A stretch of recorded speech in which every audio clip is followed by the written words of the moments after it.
Good morning ma'am. आज के संपादकीय पेज में कोई ऐसा एडिटोरियल जो इम्पोर्टेंट हो एग्जामिनेशन पर्सपेक्टिव से? हाँ, एक आर्टिकल है बुजुर्गों की उपेक्षा और सुरक्षा का सवाल। इसे बहुत ही शॉर्ट में समझ लेंगे। आज का आर्टिकल भारतीय समाज में तेजी से बदलती पारिवारिक संरचना और उसके परिणाम स्वरूप बुजुर्गों की बढ़ती उपेक्षा की समस्या को रेखांकित करता है। पारंपरिक रूप से भारत संयुक्त परिवार आधारित समाज रहा है, जहां बुजुर्ग परिवार के मार्गदर्शक, मूल्य संरक्षक और अनुभव के स्रोत माने जाते थे। किंतु शहरीकरण, रोजगार हेतु पलायन, वैश्वीकरण और एकल परिवारों की बढ़ती प्रवृत्ति ने इस व्यवस्था को कमजोर कर दिया है।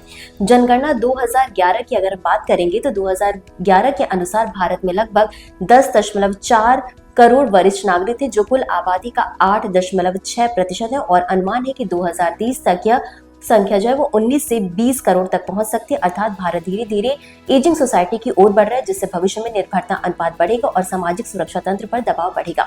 इसके साथ ही आर्थिक असुरक्षा इस समस्या को और गंभीर बनाती है, क्योंकि अधिकांश बुजुर्ग असंगठित क्षेत्र से जुड़े रहे और उनके पास नियमित पेंशन या पर्याप्त बचत नहीं है। वृद्धावस्था में आय का अभाव तथा स्वास्थ्य व्यय में वृद्धि उन्हें आर्थिक रूप से निर्भर बना देती है। इसके अतिरिक्त भावनात्मक और मनोवैज्ञानिक आयाम भी महत्वपूर्ण है। डिजिटल युग में पीढ़ियों के बीच संवाद की कमी, तकनीकी दूरी और बदलते जीवन शैली के कारण बुजुर्गों में अकेलापन, उपेक्षा और अप्रासंगिकता की भावना बढ़ रही। कई मामलों में मानसिक और आर्थिक शोषण भी सामने आता है, जो सामाजिक संवेदनशीलता की क्षरण का संकेत है।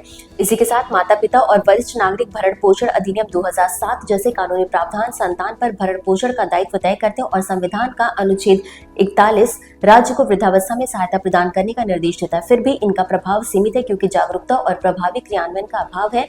परिणाम स्वरूप वृद्धाश्रमों की बढ़ती संख्या सामाजिक ताने बाने के कमजोर होने का प्रतीक बन रही है, जो भारतीय सांस्कृतिक आदर्श मातृ देवो भव, पितृ देवो भव और वर्तमान व्यवहार के बीच के अंतर को उजागर करती है। और अंत में हम ये कह सकते हैं कि समाधान केवल कानूनी प्रावधानों से संभव नहीं है, बल्कि बहुआयामी दृष्टिकोण आवश्यक है, जिसमें कि सार्वभौमिक या न्यूनतम पेंशन व्यवस्था, सामुदायिक देखभाल मॉडल, मानसिक स्वास्थ्य सहायता तथा पीढ़ियों के बीच संवाद को सुदृढ़ करने के प्रयास शामिल हो। अंततः वृद्धावस्था का प्रश्न केवल सामाजिक कल्याण का विषय नहीं है, बल्कि मानव गरिमा, सांस्कृतिक मूल्यों और सतत विकास से जुड़ा मुद्दा है।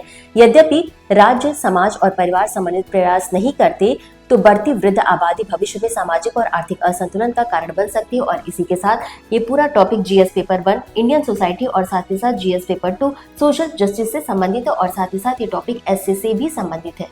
तो आज के लिए बस इतना ही। धन्यवाद।